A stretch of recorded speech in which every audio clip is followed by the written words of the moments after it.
Hi. Today I'm going to read all of Chapter 2 from my upcoming novel, Elemental Attraction. It is coming out September 1st from Flashpoint Publications, and it's available for pre-order right now on Amazon, I believe on the Flashpoint website. So without further ado, the entirety of Chapter 2. The tavern was busy, but Alice could tell that she was being watched nearly as soon as she entered. Despite the quick healing in the livery, the swordswoman was tired, cranky from sleeping out in the cold the night before, and unbearably hungry. She purposely chose a bench seat with her back to the wall as far from the door as possible. It was good practice to be on guard in a foreign city, especially when she had very publicly beaten a follower of Bronn the Brutal earlier. Even if she won Guzner's honor, there were 10 who would seek her out just to pick a fight on their god's behalf. It was another reason why she was leery about being watched. Ellis's itchy thoughts were interrupted as a mug and bowl thumped onto the table in front of her. She handed the serving man 3 coppers without so much as a flirt on her part. The man moved away to help someone else. She promised Rakatari that she'd be all business until their coin purse was full again. But before she could consider any promises or jobs, she needed food in her yowling belly. It had been a long day. She liked Gull's Tavern immediately upon entering because of the diversity of its clientele and servers. Berg had mentioned as much when she spoke with him at the rear of the courtyard of the stables while she was cleaning up. He said that neither the management nor the clientele cared what or whom you were into, as long as you paid for your food, your companions were willing adults, and you didn't start trouble.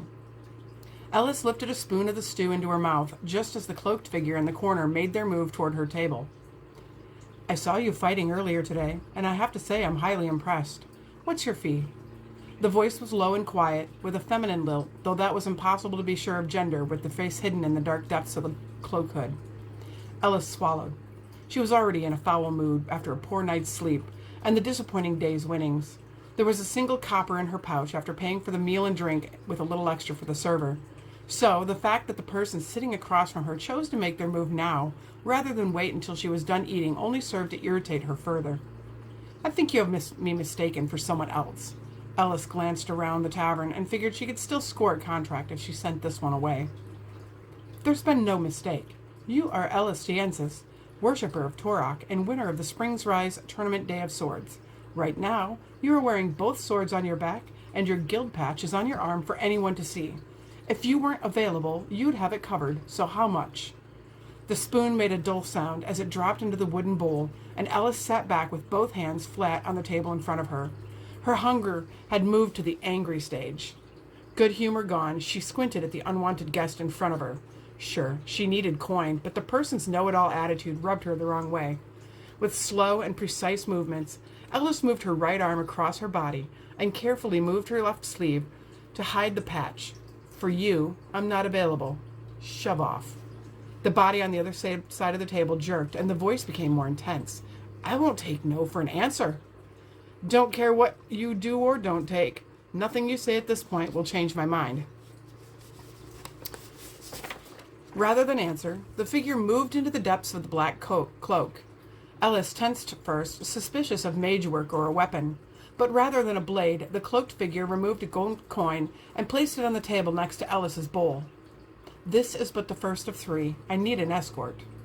In a world like theirs, gold softened hunger pangs and changed a lot of attitudes. Ellis didn't take her eyes off the coin. Where? Muniers. They were currently in the city of Longoria and Carthun. The country itself had decent roads, and as such they were only a dozen days from the border. Unfortunately, they wouldn't be able to take the quick route. Ellis grunted. You're aware that the border is closed, right? Magically, I believe? So nigh on impossible to get through without an official charm. It is closed, but neither Carthun nor Muniers would dare close their borders to the Quith Empire.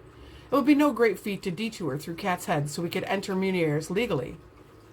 Ellis envisioned the map in her head and followed the trade road south from Longoria to the split that would take them into the southeastern corner of Quith.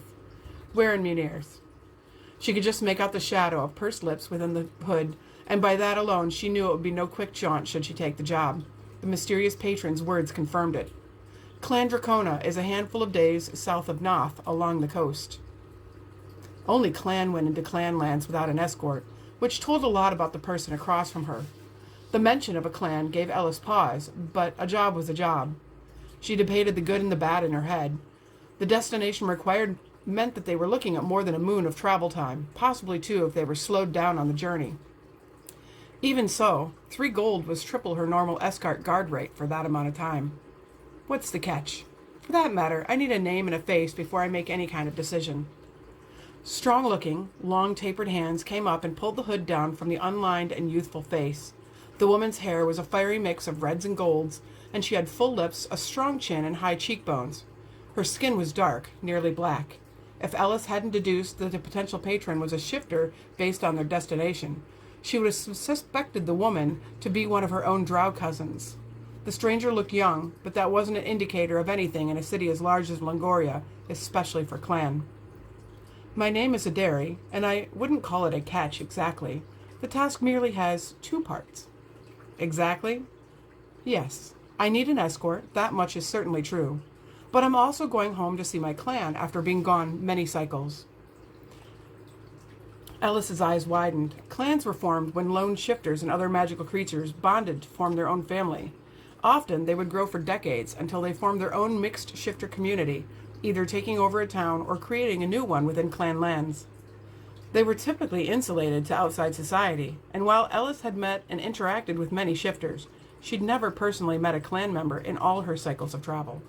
How long? I was last home 68 cycles ago. That's a long time to be gone. Will any of the members remember you? Aderi glanced up into Ellis's pointed ears. Not long for some. Ellis nodded in acknowledgement of her own race, half though it was, and Aderi continued. Most will remember me, but they'll also have expectations. Ellis felt mostly in the dark, and triple fear no. She wanted details before she made her decision. Rock's opinion of her finances be damned. Tell me plain, I'm in no mood for dancing around while my food grows cold. The flame-haired woman reached out and held her hand over the bowl. Heartbeats later, the stew inside was steaming again. Aderi smiled sweetly, and Ellis's gaze was drawn to those tiny fangs digging into her full bottom lip, every bit as alluring as her bold features. Aderi was beautiful and certainly eye-catching, to say the least. Better? And why exactly do you need an escort? Aderi pulled her hand back and tucked it into her cloak again. I told you, the job is twofold. The first part is to see me across the 2 borders. While I may have a few tricks up my sleeve, Ellis snorted, literally, my magic is mostly limited to defensive spells, and as such, in this form. And right now, the land between here and Muniers is rife with brigands. Not to mention, the strife at the border has tensions running high in both places. It's dangerous for a strapping warrior, let alone for someone who appears unarmed and significantly more delicate. I suppose shifting to protect yourself is out of the question? Aderi leveled a worried look at her. It wouldn't be wise. Ellis raised a black eyebrow, and Aderi elaborated. People may panic. Worse yet, the king's mages would be alerted to my presence. Her answer only served to pique Ellis's curiosity even more, but she didn't press for Aderi's shifter identity. Fair enough. Anyway, safety is of course my primary concern.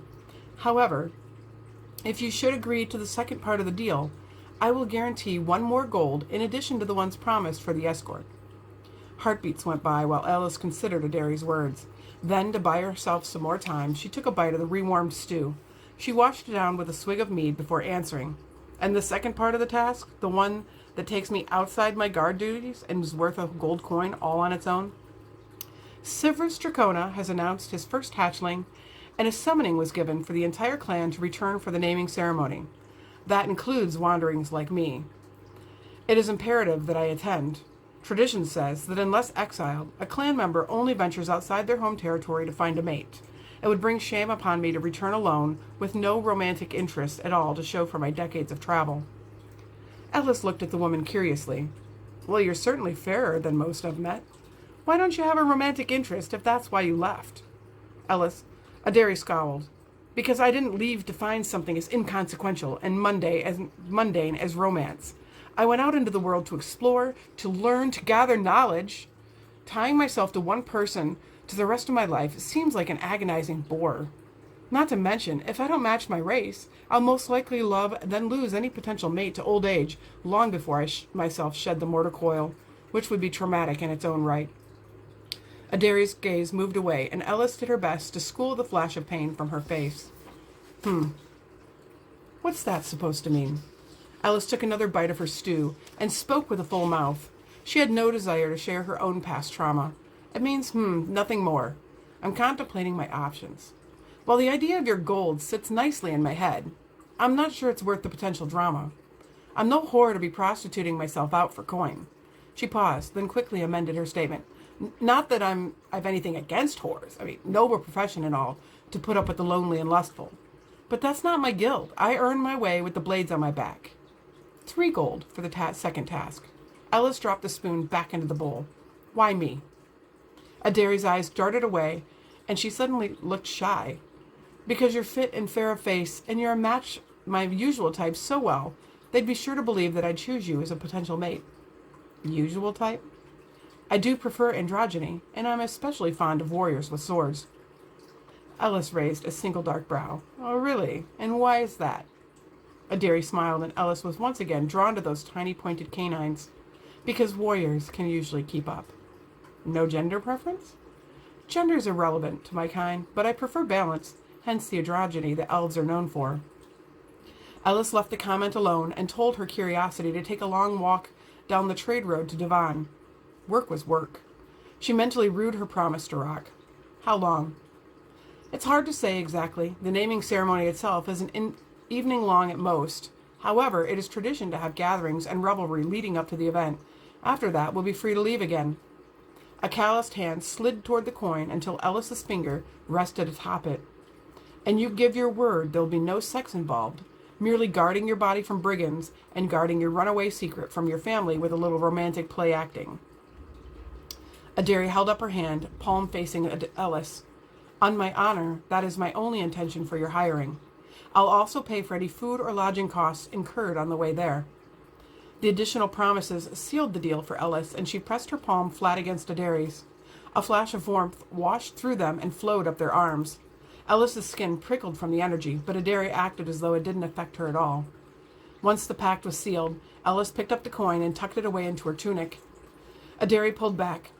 I'll give you 2 more when we reach my clan lands, and then the other 3 at the end of the ceremony, after we leave. Ellis scooped another mouthful of stew and spoke again while she chewed. What now? Adairi wrinkled her nose as a piece of meat fell from Ellis's mouth back into her bowl. Ellis continued chewing and ignored the reaction. She got enough grief about her manners from Rock and didn't need another person lecturing her. Do you have a room? I only just arrived in Longoria yesterday evening.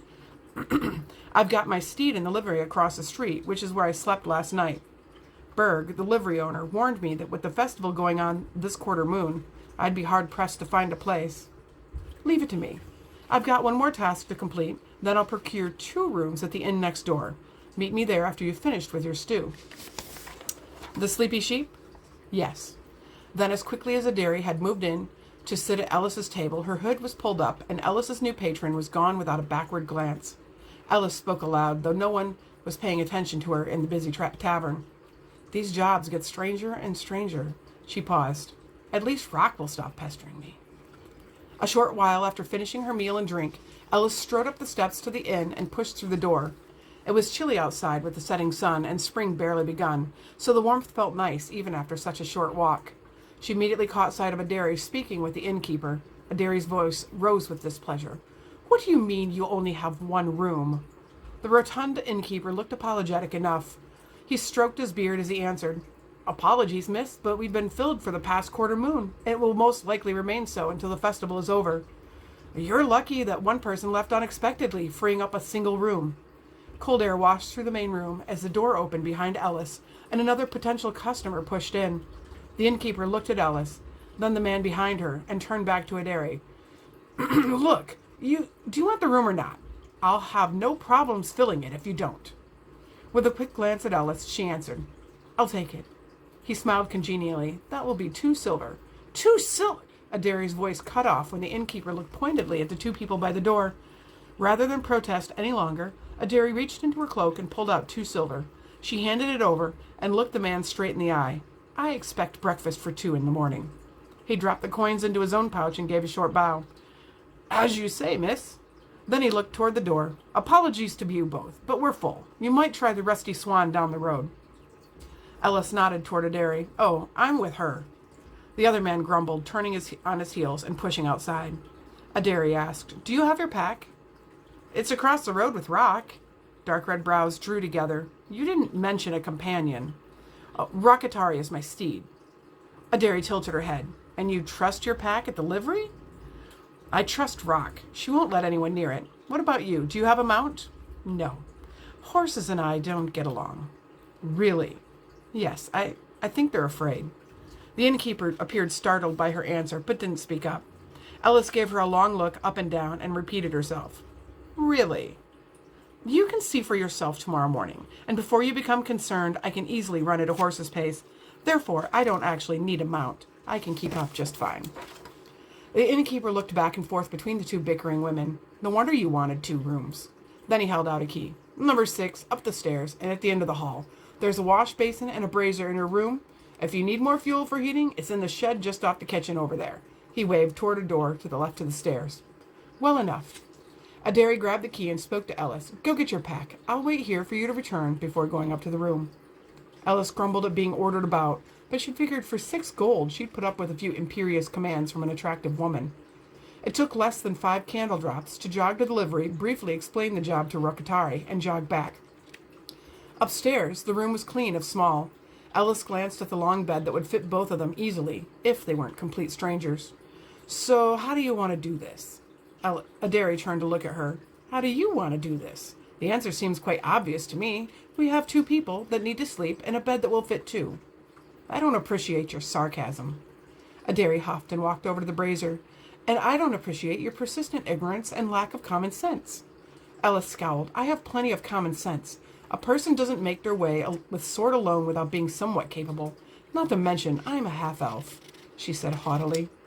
Yes, well, you're half-human too, and they're not exactly known for their brilliance. Ellis cut her off before Adari could disparage her or her lineage further. You hired me, remember? Full lips twisted as if Adari had bitten into something sour. So I did. You're a bit of a pill garlic. Can we call a truce now? I'd like to get through this night and all the rest until I'm absolved from this contract, after which we can go our separate ways. Fine. Adari turned her back on Ellis and held her hand over the brazier. Within a matter of heartbeats, the coals inside glowed bright red. That should hold us for a while. Ellis looked around the room, noticed a distinct lack of tinder or other material, then raised a dark brow. And after? Adari sniffed and walked to the bed. She removed a large, empty-looking satchel from beneath her cloak that Ellis swore wasn't there before. We'll be sharing a bed, and I'm plenty warm. I'll wager you won't even need an extra heat source with me next to you. Ellis opened her mouth to respond and shut it. It would do no good to rile up the woman who promised so much gold for a finished job. It was best to hold her tongue and hope to start anew in the morning. Her mind made up, she removed her harness and swords, pulled one from the sheath, and laid it across the stand next to the bed. I'll take Doorside. Adari waved her hand and draped her cloak across the back of the chair. Fine, I trust your judgment in these things. Ellis had a feeling Adari was humoring her, but wisely didn't press the issue. It was still early in the evening, though darkness was fast falling outside. They were barely out of winter. The temperature dropped low each night, but the spring rains were mostly finished for the season, a fact that those who made their living traveling the land greatly appreciated. While Adari lit a candle the same way she had the brazier, Ellis pulled her pack near the small table and took a seat on the rickety wooden chair. Then she unfastened the top flap and removed a cup and carefully wrapped bundle. She unwound the spare shirt from the bottle and tossed the garment back in the pack before placing the bottle on the table. It wasn't full size, but then it didn't need to be. She motioned toward the bottle and met Adari's gaze. Care for a dram? Despite her irritation with her patron, balance dictated that she offer hospitality to back up her words of truce. A single flame-colored brow rose. Is that elven wine? Ellis poured a few mouthfuls into the cup. Absolutely. I thought elves didn't allow their special wine to flow beyond the veil. Do you have connections with your brethren within the great ethereal forest? A musical laugh met Adari's question. Absolutely not. But I do have other connections that are a bit more trustworthy. She held up the bottle and gave it a waggle. Ellis's comment drew a curious look from Adari, but the patron didn't question her. Not that it will affect me in the slightest, but I'm amenable to the sharing. Thank you. You'd be surprised who elven wine can affect. Adari walked over to her magical satchel and withdrew a small, ornately carved cup. Then she made the 3 steps back to the table and took a seat across from Ellis. Less than a candle drop later, they were both sipping the fabled elven wine. Well, what do you think? Adari closed her eyes and rolled the small amount around in her mouth. It's rather indescribable. It is to ordinary wine, as ordinary wine is to water. You like it? What kind of question is that? It's the best wine I've ever tasted. Why ever would elves cross the veil when they have such fare? Ellis took another sip, enjoying curious Adari much more than judgmental Adari. Because after a millennia in the forest, even the most sublime things begin to lose their flavor. Or so I've been told. I understand. Adari paused for a few heartbeats and studied the carvings around the edge of her cup. She traced her fingers across the grooves and patterns and then looked up to meet Ellis's gaze. Ellis was no stranger to the pull of attraction felt by others. She'd been told many times that her silver eyes contrasted nicely with her short black hair. Adari's interest was plain to see, but Ellis never mixed guild business with pleasure. In fact, relations with a patron were against guild law. Adari said, "Since we have candle marks in the evening left, we may as well get to know each other so we can make our romance more believable later. As a general rule, I prefer not getting to know people too well." Adari took another small sip. "This is part of the job." The 2 women stared at each other, as if in a duel. Then a sigh filled the quiet room. Ellis's voice held the flat tone of disgruntled resignation. "So it is. How about elemental bones instead?" Adari stared a little too long, and Ellis feared that her words had done not more than provoke further curiosity. Surprisingly enough, Adari agreed, "If that's what you wish. But I must warn you, my mind is such that numbers and prediction are fairly easy to me." Ellis gave her a feral smile. "And I have to warn you that I am uncommonly lucky with games of chance, despite the odds." Before Adari could ask, Ellis said, "That's without using any magic. I'm fairly lucky all around, actually." "I guess we'll see how the bones fall for us, then." Ellis unstoppered the wine. "Care for another dram?" Adari held up her cup. "Yes, and thank you." The laugh sounded loud in the small room. "Don't thank me yet. We still haven't shaken the bones." Once she had their wine replenished, Ellis pulled out a pouch from the side pocket in her pack. The pouch was dyed deep red and appeared supple to the touch. Ellis unwound the string, keeping it fastened, and dumped the 10 etched, cube-shaped bones onto the table. The bones were bleached bright white and had darkened runes carved into each of their 6 sides. What animal? Adari was referring to the origin of the bones. Sometimes the creature's element gave the bones an affinity for that role. Dragon. Adari's eyes narrowed and the anger was obvious on her face. Ellis held up her hand and quickly explained. "I fought for a number of cycles in a mercenary company. Some shield mates turned into good friends. Others were quite the opposite. One was of the worst was a man named Jaunty Coldsteel. As you can guess, we didn't get along. He loved bragging about how many of the elder races he'd personally killed. Dragon, elf, dwarf, even a unicorn. Blasphemy. Blasphemy. Ellis shrugged. I met a unicorn once. He was an asshole. At least Rock got what she wanted out of the meeting. But anyway, the company caught Coldsteel thieving from the stores. The punishment was harsh. All of his belongings were stripped from him, and he was expelled with nothing but a grain sack to retain his modesty and a small eating knife. The rest of his belongings were split up between those he'd wronged the most. Needless to say, I got first grab. I chose his gold, which I donated to the local temple of Torok. I also chose the bones, and a priest at the temple blessed them to clear away any negative energy and return equity. Do you know what happened to him after he was forced out? Ellis scooped up the dice. The cubes. I neither know nor do I care. His punishment was well balanced as far as I'm concerned. I've rarely met such a vile individual. Do you prefer to roll by hand or use a cup? It doesn't matter either way for the tumble, but I admit it to a preference to feeling them in my hands as they rattle around. Ellis raised her eyebrow in question. Stakes? Being highly competitive, Ellis enjoyed the idea of playing for stakes. Adari gave a cocky smile back. What is a game of bones without stakes? I suppose the winner of each round gets to answer any question they wish, or they can save the question and use it to deny the question of the other. Sound fair enough? Ellis's dark brows drew together. Suspiciously so. Adari won the right of first toss. She took the cubes within her cupped hands and then let them scatter to the table below. She began sorting the various bones into the destiny, which was the proper name for a full grouping of rolled cubes. She sorted them into smaller groups, separated by rune type. Water, air, wind, fire, life, and death were the 6 runes carved into each cube. She moved aside the 2 water and 2 fire, as they were elemental enemies and canceled each other out. She did the same for the single earth and wind. That left 4 bones, 2 life and 2 earth. Each life rune doubled an element, so her final tally was 4 earth. Ellis tilted her head in acknowledgement. Nice shake. Thank you.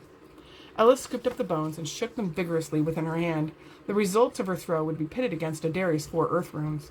The bones scattered across a small wood table, one bouncing off Adari's carved cup. Right away, it became obvious that it was another good shake. Like Adari, she had no death runes up, but she also only had one. Unlike Adari, she had no death runes up, but she also only had 1 life. At the end of the tally, Ellis had 4 fires sitting in front of her. Unfortunately, Adari's earth runes were the enemy of fire, but fire was an ally of earth. Enemies always be allies in the end. Therefore, Adari took the round. Not used to losing, Ellis gathered the bones and shoved them across the table with a grumble. Your round. After a pause, she added, I never lose. How are you so good at this? Adari waggled a dark finger at her. You don't get to ask the questions this time. She scooped up the bones and gently cupped them within her hand, much the way one would cradle a baby chick. Ellis waited patiently while Adari moved her gaze up to the nearly shaven sides of her Ellis's black hair, then farther up to the fringe that flopped over her leather headband and fell near her left eye. She had a feeling about what Adari would ask, an instinct proven out by her patron's next comment. I've never seen an elf with short hair before. Ellis took a slow sip of her wine and met Adari's gaze with her silver eyes. I'm only half elf. Even so, why do you keep your hair short? Is there a story behind it, or is it merely practical? A little of both, and rather embarrassing. You agreed to the terms of the wager. Yes, yes. Ellis waved off Adari's reminder. To answer your question, I severed my long braid the first time I sheathed the sword on my back. Adari's mouth dropped open, and her pointed incisors on the top and bottom gleamed in the candlelight. Ellis thought they were cute. Adari laughed outright. You did not. I did. Adari got her laughter under control, though a small smile remained. And how long had you been growing it at that point? Nearly 40 cycles. The bones clacked as Adari placed them onto the table and picked up her cup for a drink. And why didn't you grow it again after? Ellis's face darkened, which essentially shut down further questions on the topic. I was angry. She inclined her head toward Adari. It's your go. They each played another shake, and Ellis narrowly won out to take the second round. She pulled the bones triumphantly to her side and threw out her own question. Why is it imperative that you attend this naming event? You make it sound more important than most. Adari frowned. Severus is kin. I thought all clan are kin. He is blood kin, my Sib. Ellis suddenly remembered the details of Adari's job request. Adari had stated that it was a hatchling ceremony, and that she also mentioned that her shifter form may cause panic and horses were afraid of her. She sat back at the sudden revelation. You are a dragon shifter. Adari appeared wary. I am. Many reacted negatively to the larger shifter races, especially dragons, and it was clear by the expression on Adari's face that she feared Ellis would do the same and sever their agreement. Rather than express repugnance or fear, Ellis laughed loudly in the small room. That's how you had such a blasted good shake in the first round. You've affinity to the bones themselves. Relief washed across Adari's face, but she quickly schooled it. Mayhap. But you forget you won the second round. True enough. Rather than drag out the game any longer, Ellis picked up the bones and gave them a shake in her cupped hands. They bounced and scattered on the table, and she watched as each cube came to a rest. She grinned at the spread. After tallying the different runes, she had a fortuitous 5 wins. Good to see my luck is still with me. She shoved the bones across the table, and Adari smiled back. Between Adari's visible canines and her verbal response, Ellis felt a little tendril of worry flame to life. Adari said, Dragons rarely lose. You'd be wise to remember that. Then, with a casual toss, she proved her point. The final tally of her shake was 6 fire. While wind had fire as an ally, fire runes consumed wind as an enemy. The third round was Adari's. Fenwith's balls are not as rumored. Ellis looked startled. I'm not even going to ask. No, but I will. What? Ask. It's my turn to ask the next question. Fine. Where did you receive your sword training? Ellis carefully put her bones back in the red pouch and slowly wound the string to close it. She took the time to drop it in her pack again before answering. I was born in a Torok monastery. Adari's eyes widened. The binary gods of war? Yes. How is that possible? My mother was rumored to be quite beautiful, and as such she caught the attention of an elf warrior passing through while on a mission. Rather than continue the assignment for his queen, he dallied in the wood for nearly a half moon outside my mother's steading. As you know, elves run on their own particular time, which varies depending on the season. Eventually, he had to complete his journey, but he promised my mother he'd come back for her. Cad. Alice shook her head sadly. No, from what I was told, they really were in love. Anyway, before he could return, my mother discovered she was pregnant. Babes were revered in the small community, but folks were also very discriminatory of other races. When my grandmother found out, my mother was exiled with only the clothes on her back and one day's rations. She wandered for moons, foraging for food to stay alive, asking all the time for directions to the ethereal forest. Eventually, she grew weak with hunger and was delirious when she fell upon the doorstep of a temple of Torok. Seeing her condition, she was brought around to the monastery for aid. Adari looked skeptical. They let a pregnant woman inside the monastery? I thought only followers were allowed in, and even then, they had to take a vow of gender balance. The vow of gender balance isn't mandatory unless you want to live within the monastery and become a battling monk. Torok would never demand such, but it is common for masters to take the vow once they become written into the Book of Orders, whether they live on the grounds or not. As for letting non-followers inside the monastery walls, they have been known to make the rare exception, as they did with my mother. She took a sip of her wine. The followers of the binary gods are not cruel, and there were no other places nearby that could help. Once she was healthy, her pregnancy was fairly far along. The monks told her there was no physical way to the ethereal forest, and she grew forlorn. Ellis's voice faltered, and Adari placed a warm hand on her forearm. After a cleansing breath, Ellis continued. She must have languished at the news that she'd never see her love again. She asked the monks to let her stay so she could raise me and promised them a lifetime of service between the two of us. They readily agreed, but she died in childbirth. That left me to pay the debt. I began training when I was 14 and displayed an affinity for blades. Once I turned 20, I was required to serve out my mother's promise. What happened after that? I left on my 40th birthday and never looked back. Ellis glanced out the window to the dark sky and pulled her hand away. The game is over. I'm going to sleep now. Ellis could see that Adari had more questions. She could imagine what they were.